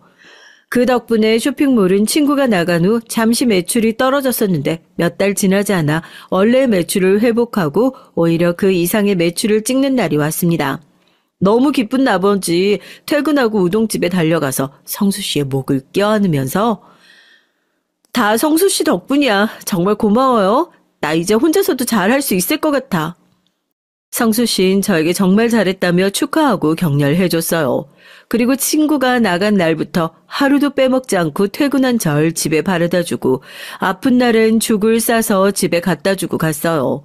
성수 씨가 제게 해주는 사랑은 우리 아빠와 같이 느껴졌습니다. 이렇게 사랑해주는 남자를 또 만날 수 있을까? 전 이제 성수 씨 없이는 안 될 것 같다는 생각이 들었죠. 그리고 성수 씨에게 고백을 하고 말았어요. 성수 씨, 나 이제 자기가 너무 좋아. 나 평생 자기 짝꿍하면 안 되나? 성수 씨는 예상치 못한 제 고백에 어쩔 줄을 몰라 했습니다. 너무 좋고 행복하고 고맙다면서 그 큰 남자가 눈물까지 보였어요. 귀여운 내 남친, 그날부터 우린 누구도 부럽지 않은 알콩달콩한 커플이 됐죠. 그런데 너무 알콩달콩했나 봐요. 그만 사골치고 만 거예요. 어느 날 술이 많이 취해서 우동집 뒤편 성수 씨 자취방에서 그만 같이 밤을 보내게 됐거든요. 사랑하는 남녀 사이에 있을 수 있는 일이긴 하지만 문제는 그게 아니고요. 그날 처음 같이 밤을 보냈을 뿐인데 글쎄 아기가 생겨버린 거예요. 임신 테스트기에 두 줄을 확인하고 전 당혹스러워서 어떻게 하고 얼굴을 두 손으로 감쌌어요. 하지만 성수 씨는 반대로 너무 좋아했어요. 많이 놀랬지? 근데 난 너무 기쁜데? 너 처음 본 순간부터 너하고 결혼하고 싶었어. 당연히 우리 애기도 갖고 말이야. 결혼도 하기 전에 이렇게 돼서 놀랐겠지만 이것도 하느님이 주신 축복이라고 생각해. 우리 얼른 결혼하고 아이 낳아서 잘 기르자. 응? 성수 씨는 절 달래주면서도 웃음을 감추지 못했습니다. 너무 좋대요. 저도 성수 씨도 외동이라서 외롭다고 결혼하면 아이를 적어도 둘은 낳을 거라고 얘기를 하곤 했거든요. 처음에 전 너무 두렵고 걱정됐지만 성수 씨 말도 그렇고 가만 생각해보니 오히려 축복받을 일이라는 생각에 점차 임신한 사실을 수긍하고 받아들였습니다. 하지만 딸이 타지에 가서 갑자기 임신까지 한 사실을 우리 아빠랑 고모가 알게 되면 얼마나 놀라실까요? 성수 씨는 얼른 부산에 내려가서 인사드리고 싶다고 했어요. 그리고 주말에 바로 부산집에 갔습니다. 오랜만에 집에 온 딸내미가 갑자기 웬 남자를 데리고 오니까 우리 아빠랑 고모는 정말 놀라 보였습니다. 하지만 두 분 모두 성수 씨를 크게 반겨줬고 맛있는 식당에 데려가셨어요. 부산에 오랜만에 와서 아빠랑 고모를 보니까 마음도 편해지더라고요. 그리고 요즘 임신해서 그런가 입맛이 엄청 도는 거예요. 식당에 있는 음식을 이것저것 와구와구 먹어댔습니다. 아이고, 요 토깽이가 맨날 잘 안 먹더니만 오늘 왜 이렇게 잘 먹어? 보기는 좋다. 많이 먹어. 고모는 제 앞으로 음식을 이것저것 갖다 주시고 생선 가시를 발라줬죠. 아빠는 성수 씨에게 소주 한 잔을 따르시고 성수 씨도 아빠에게 소주 한 잔을 따라드렸어요. 예솔이가 남자친구 인사시키러 온 건 처음이라 나도 좀 긴장되는데 한잔하지. 두 남자는 소주를 마시고 또 한 잔씩 따르고 그렇게 소주 한 병을 금방 비웠습니다. 아버님, 고모님 처음 인사드립니다. 전 박성수라고 하고 우동집 하는 청년이에요. 제가 2년 동안 따라다녀서 우리 예솔 씨랑 겨우 사귀게 됐습니다. 아빠와 성수 씨는 대화를 얼마 나누지 않았지만 서로 마음에 들어하는 것 같더라고요. 어쩜 이렇게 키도 크고 인상도 좋은 것이 그 야구선수 이대호 닮았네. 안 그래? 고모 눈에도 그래요? 이대호 닮아서 더 친근해가지고 우리 바로 친구 먹었잖아. 그런데 아버님, 고모님, 제가 오늘 폭탄 선언 좀 드려도 되겠습니까? 저 예솔이랑 결혼하고 싶습니다. 꼭 허락해 주십시오. 이 얘기에 아빠랑 고모는 좀 놀라셨어요. 언젠간 결혼시킬 딸이었지만 갑자기 이런 얘기를 들으시니 놀라시는 것도 당연하죠. 하지만 아빠와 고모는 절 믿고 결혼을 승낙해 주셨습니다. 우리 예솔이가 지 엄마 없이도 얼마나 이쁘고 착하게 컸는지 난 늘 예솔이가 하는 거라면 믿고 응원해 왔으니까 결혼할 남자도 내 믿는다. 근데 너 내 딸 눈에 눈물 나게 하면 죽는다. 물론입니다. 제가 그러면 저 죽여주십시오, 장인어른. 성수 씨는 대답에 웃겨 죽겠다는 듯 고모는 자지러지고 아빤 뭐 이런 웃긴 놈이 있냐면서 좋아하셨어요. 근데요, 아빠랑 고모 나 축하할 일이 하나 더 있다? 우리 아기가 뱃속에 있대요. 임신 2개월. 속으론 부끄러웠지만 이 엄청난 소식을 그저 담담하게 말씀드렸어요. 아빠랑 고모는 잠시 할 말을 못하셨지만 금방 웃으시고 축하해 주셨습니다. 아니, 저출산 시대에 이런 애국자 녀석들을 봤나? 잘했다. 어차피 결혼도 할 건데. 애기가 일찍 생기면 요즘엔 최고의 혼수라 그러잖아. 그러니까요. 오라버니, 아이고 나 벌써 할머니 되는 거야? 고모 할머니? 고모는 당장 베넷저고리랑 아기 이불이며 집에 드릴 게 한가득이라며 아기를 기다리는 눈치셨어요.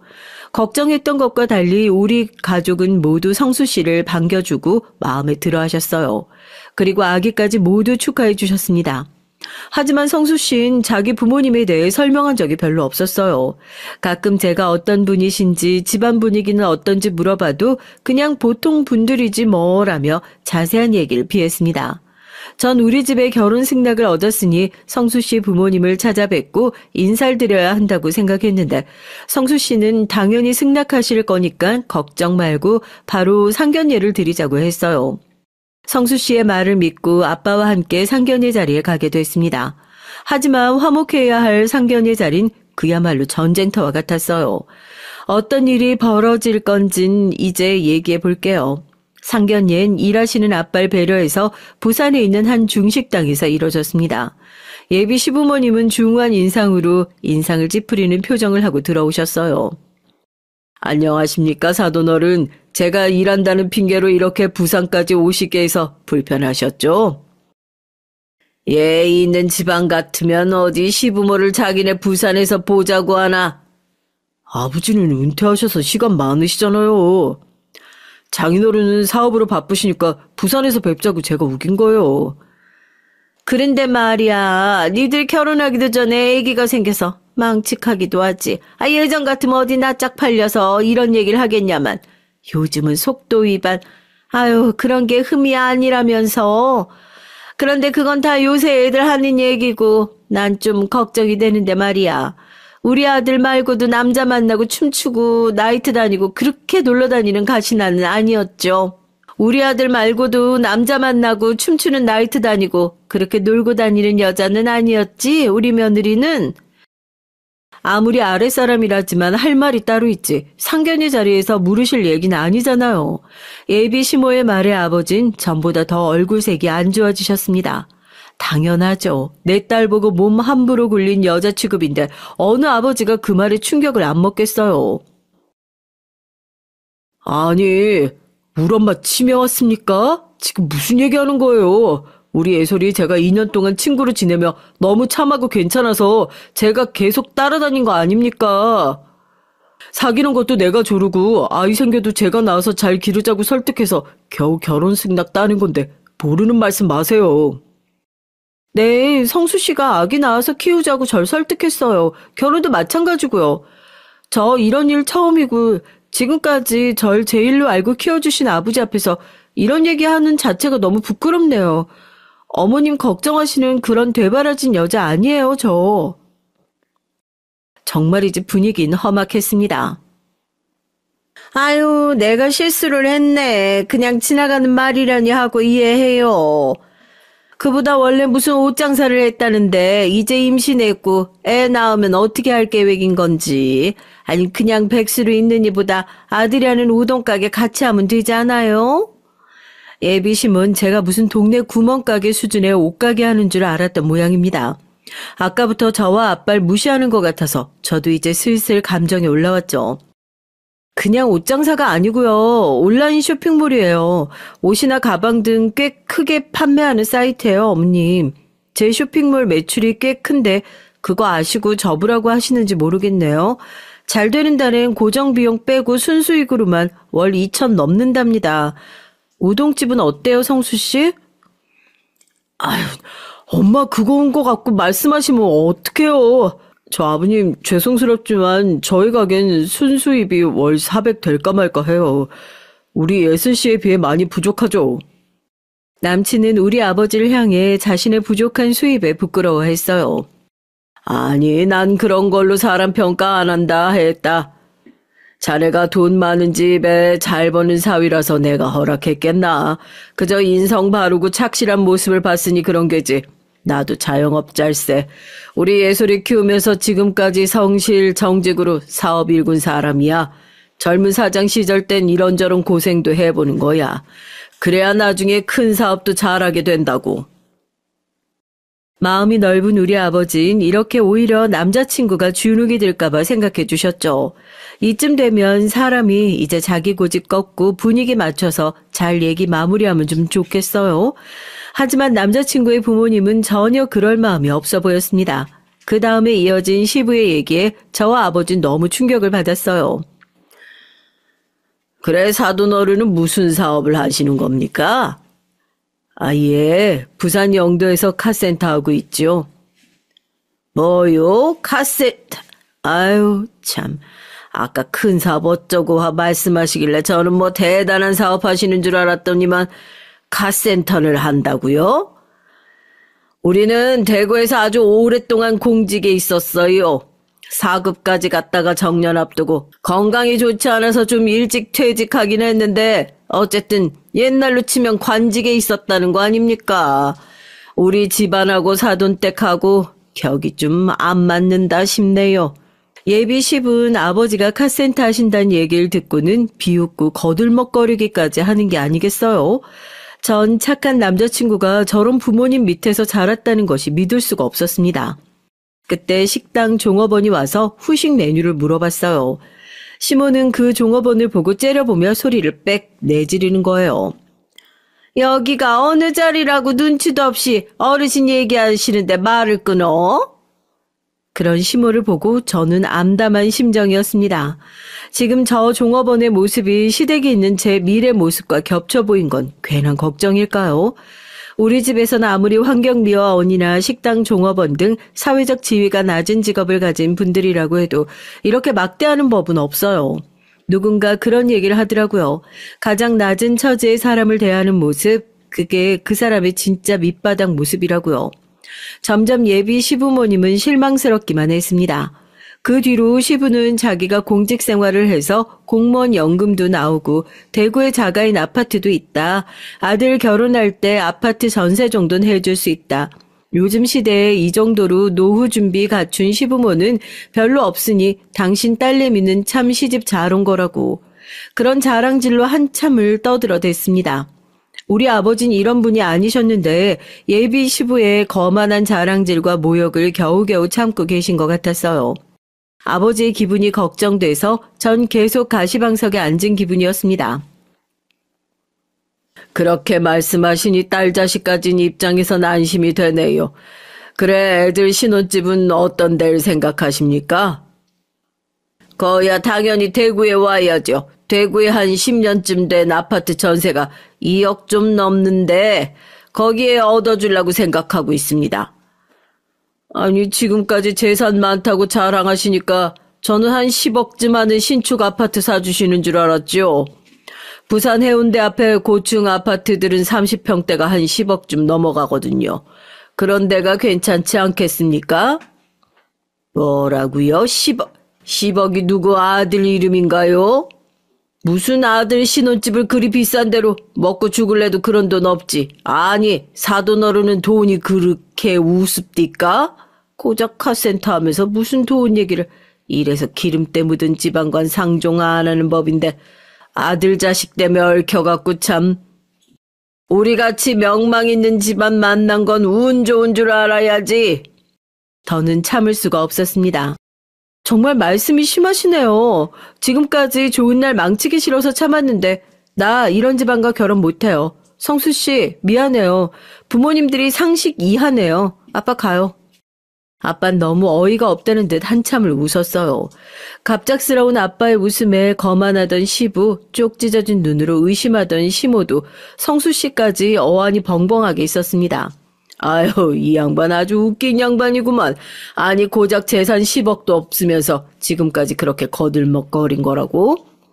이보세요. 내가 운영하는 카센터가 부산에만 7개요. 그중 2개는 내 건물에 있는 카센터고, 아까 말한 해운대 고층 아파트는 우리가 50평대에 살고 있었으니까 우리 딸 신혼집으로 30평대면 되지 않나 싶었던 거라고요. 근데 고작 2억대 전셋집 마련해주고 보아하니 내 귀한 딸내미 엄청 부려먹고 구박할 것 같은 양반들이네. 똥 밟았다 생각하고 나는 이제 당신들 안 봅니다. 박서방, 미안한데 우리 딸 그 집에 못 주겠네. 그만 보세. 그렇게 마지막 말을 남기고 아빠는 나가셨어요. 네, 아빠의 말씀 모두 사실입니다. 아빠가 누구의 도움 없이 혼자서 카센터에서 밤 늦도록 일하시고 손님들을 진심으로 대하신 결과 지금 7개의 카센터 사장님이세요. 다 합치면 연매출이 어마어마하죠. 그리고 카센터의 개수만 늘리신 게 아니에요. 카센터 끼고 5층짜리, 4층짜리 상가 건물도 갖고 계신 건물주입니다. 그래서 부산에서 최고 아파트가 해운대에 분양할 때 그 브랜드 아파트 말이에요. 그때 현금 전액 주고 50평대 펜트하우스급 집에서 아빠랑 저 그리고 고모까지 셋이서 살기 시작해서 주변에 부러움을 살 정도였어요. 우리 아빠가 그렇게 어마어마한 자산가란 얘기를 듣고 성수 씨와 그 부모님들은 입을 다물지 못하고 있었습니다. 아니 말도 안 돼. 지금 네 아버지가 헛소리 하시는 게지? 맞지? 난 대구에 뭐 오피스텔에서 지낸다 해서 무슨 해운대 아파트고 카센터가 뭐 7개? 당연히 처음 들으셨을 거예요. 제가 성수 씨에게도 말하지 않았으니까요. 괜히 우리 아빠 재산 얘기 듣고 돈 노리는 놈들 꼬일까 싶어서 저 어디에 대고 우리 아빠 부자인 거 비밀로 하고 다니거든요. 그리고 우리 아빠 도움 없어도 저 잘 벌고 살고요. 아까 성수 씨 아버님이 재산 얘기하시는데 솔직히 웃음 나더라고요. 우리 집에 비하면 10분의 1도 안 되실 것 같은데 어쩌죠? 우리 결혼은 없던 일로 하겠습니다. 아기 문제는 제가 알아서 할게요. 성수 씨 미안해요. 우리 이제 그만하죠. 저도 그렇게 상견례 자리를 나와서 그 뒤로 성수 씨의 연락, 그의 부모님 연락 모두 씹었습니다. 그날 밤 집에 와보니 아빠는 집에서 양주를 드시고 계셨어요. 미안해요, 아빠. 고작 그런 집안과 결혼하려고 해서. 나 때문에 우리 아버지가 그런 듣지 않아도 될 얘기 듣고 수모까지 당한 거 정말 미안해요. 전 냉장고에 있는 소고기를 굽고 김치랑 해가지고 안주를 갖고 아빠 앞에 앉았습니다. 아버지 안주랑 같이 드세요. 그리고 웬 양주예요? 평소엔 소주만 드시면서. 내가 진짜 좋은 날이다, 기분 더러운 날 둘 중에 하나가 걸리면 이 양주를 꺼내들지 않겠니? 예솔이 너 그 결혼 어쩌려고? 네, 그 집에 시집 못 가요. 아기는 좀 더 생각해보고 정할게요. 우리 딸은 늘 현명하고 똑똑했지. 네 엄마 닮아서. 네가 아들 낳아서 키운다고 해도 지운다고 해도 난다. 우리 예솔이 뜻이랑 같이 할 거다. 그러니까 너무 불안해도 말고 너무 속상해도 말고 더 좋은 남자 만나. 전 아빠 어깨에 얼굴을 묻고 펑펑 울었습니다. 그날부터 성수 씨는 매일 저에게 10통도 넘는 전화에 문자에 톡을 보내서 저에게 한 번만 만나달라고 애원했어요. 저도 성수 씨와 인연 끊을 일이 쉽지만은 않았죠. 하지만 지금 성수 씨 얼굴을 본다면 제 결심도 무너질까봐 무서웠습니다. 웃긴 건요, 성수 씨의 어머님도 저에게 가끔씩 전화를 하거나 연락을 달라고 문자를 보낸다는 거예요. 그렇게 상견례 자를 만드셨을 땐 이 결혼 반대하시는 입장 아닌가요? 그런데 왜 이제 와서 저에게 연락을 하실까요? 아무리 생각해봐도 우리 아버지 재산, 그것 때문인 것만 같아요. 그렇다면 더더욱 치가 떨리는 시부모님들이었습니다. 그러던 어느 날 산책을 하고 돌아오는 길에 우리 아파트 앞에 성수 씨가 서 있었어요. 아니, 성수 씨가 여기를 어떻게 알고? 내가 아버님께도 사정사정했어. 2주 동안 매일 부탁을 드리니까 한 번만 만나보라면서 집을 가르쳐 주셨어. 예솔아, 잘 지냈니? 건강하게 지내고 있는 거지? 우리 애기도 별일 없고. 나 그동안 잘 지내지 못했어. 지옥에 있다면 이런 기분일까? 정말 딱 물에 코 박고 죽고 싶은 심정이더라. 우리 부모님이 또 내가 너무 싫어졌겠지. 그런데 오늘 내 얘기 한 번만 들어줘. 내 얘기 듣고 한 번만 더 생각해주라, 응? 그리고 근처 카페에 가서 정수 씨의 긴 얘기를 들어줬습니다. 성수 씨의 얼굴을 들여다보니 거뭇하게 수염이 나 있고 얼마나 울었는지 눈은 퉁퉁 붓고 충혈이 돼 있었어요. 며칠 사이 몰라보게 얼굴살이 쏙 빠져 있었습니다. 사랑하는 남자였는데 그 모습이 너무 짠했어요. 커피를 한 모금 마시고 나서 성수 씨는 자신의 어린 시절 얘기를 들려줬습니다. 성수 씨 아버지는 경북대학교를 나와서 판검사가 되기 위해 몇 년 동안 사법고시를 준비했다고 해요.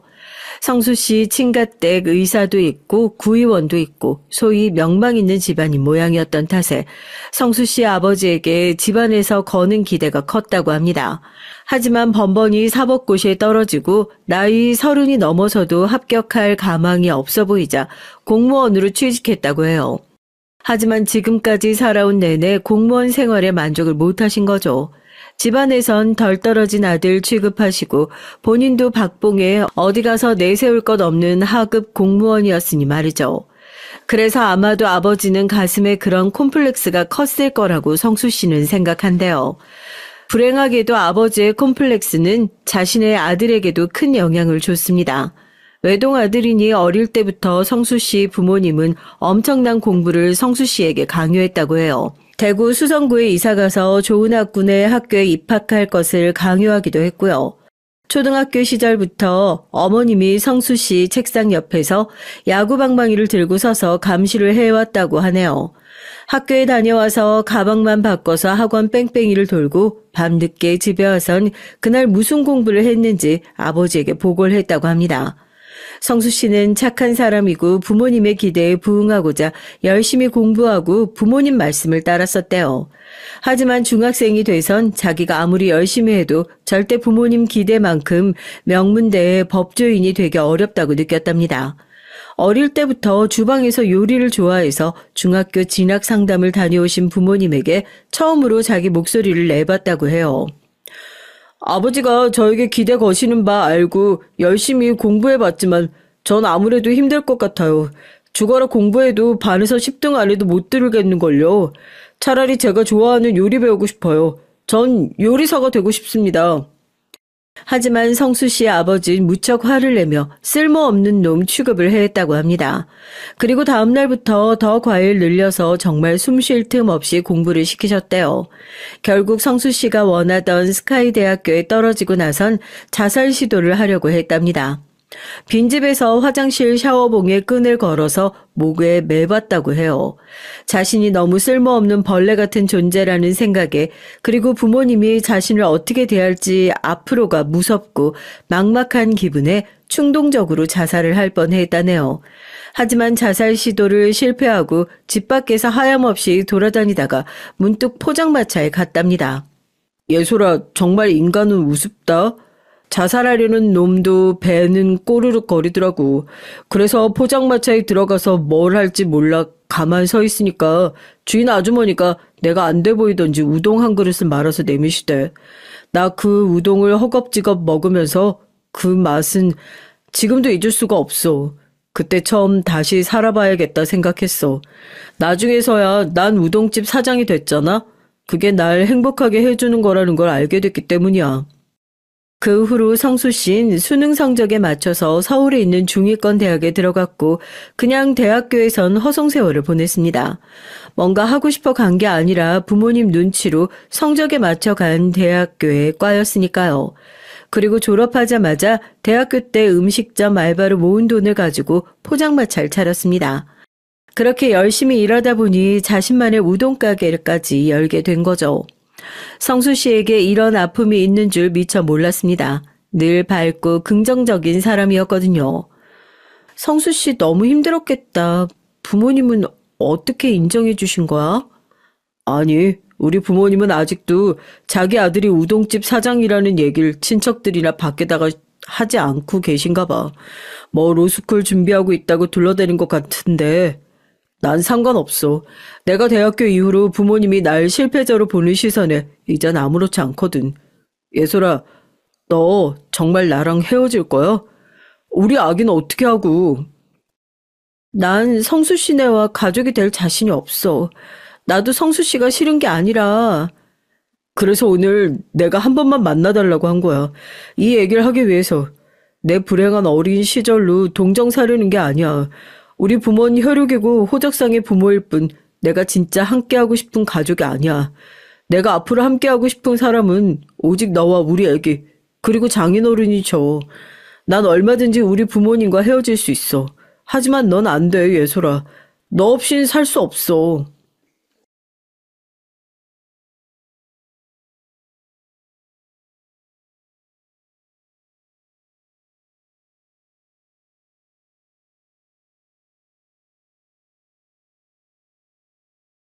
성수 씨는 저에게 말했듯 진심을 다해서 자신의 어린 시절부터 앞으로의 계획까지 모두 아빠에게 털어놨습니다. 모든 얘기를 들으신 아빠는 눈시울이 붉어지셨어요. 그리고 성수 씨를 껴안으며 말씀하셨죠. 난 앞으로 자네만 믿네. 그날 아빠는 집에서 그 양주를 꺼내어 우리와 함께 기쁨의 술자리를 가졌습니다. 오늘은 기분 좋은 날이니까 마시는 술이었죠. 그렇게 우린 다음날 구청에 가서 혼인신고를 하고 제 오피스텔에서 지내며 신혼생활을 했습니다. 결혼식은 아기 낳고 형편 보면서 차차 하기로 했고요. 제 임신한 배가 점점 커지면서 변비며 입덧이며 몸이 하루가 다르게 힘들어졌어요. 아버지와 남편의 설득대로 온라인 쇼핑몰을 그만두기로 했습니다.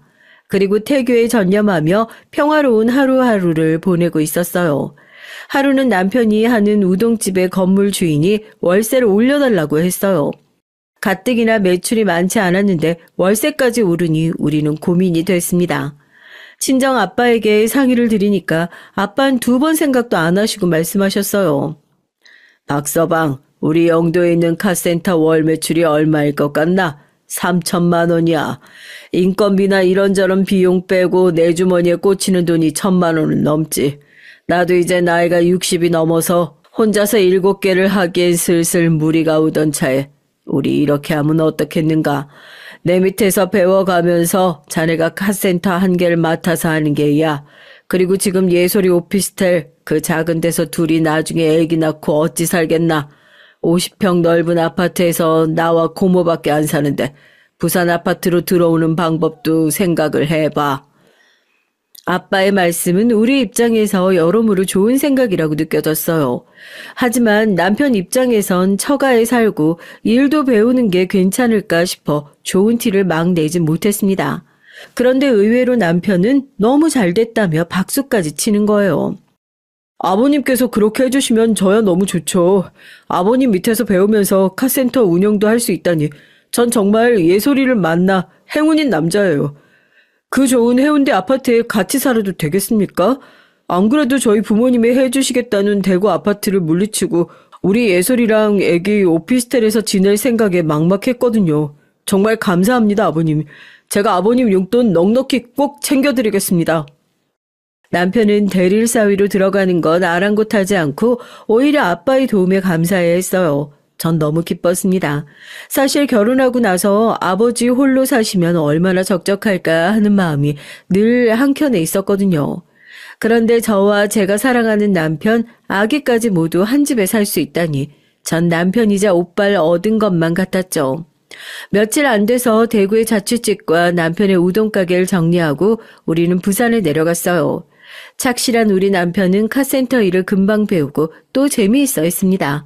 게다가 성격 좋고 손님들에게 친절하게 대하니 카센터는 입소문이 더 나고 매출이 늘었어요. 남편이 생각보다 너무 잘해내니까 아버진 웃음이 끊이질 않으셨어요. 평생 일궈온 카센터를 남의 손에 넘기는 것이 늘 한이었는데 내 자식에게 물려줄 수 있으니 이제 걱정거리가 하나도 없다고 좋아하셨습니다. 남편은 나중에 카센터 2개를 맡아서 하게 됐어요. 그리고 아버지와 남편이 버는 월 수입은 의사나 변호사 부럽지 않은 수준이었습니다. 그러다가 전 튼실한 남자아이를 순산했어요. 3.7kg의 우량하였지만 임신 기간 동안 운동을 열심히 했더니 아기를 낳고도 아픈 데 없이 건강하게 말이에요. 친정 아빠와 고모는 손주를 보시고 정말 그렇게나 기뻐하셨어요. 우리 가족이 아기를 보며 매일매일 행복하게 지내고 있는데 남편의 부모님이 떠올랐습니다. 어느 날 남편에게 물어봤어요. 남편, 혹시 우리 아기 낳은 거 부모님이 아셔? 한번 보여드려야 하지 않을까?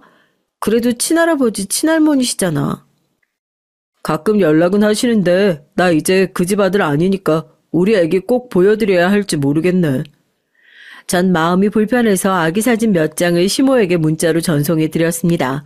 그리고 시모는 그 뒤로 아기가 잘생겼다, 아들이라 그런지 성수를 많이 닮았다, 아기는 모유 수유를 하는지 아픈 데는 없는지 이것저것 물어보셨습니다.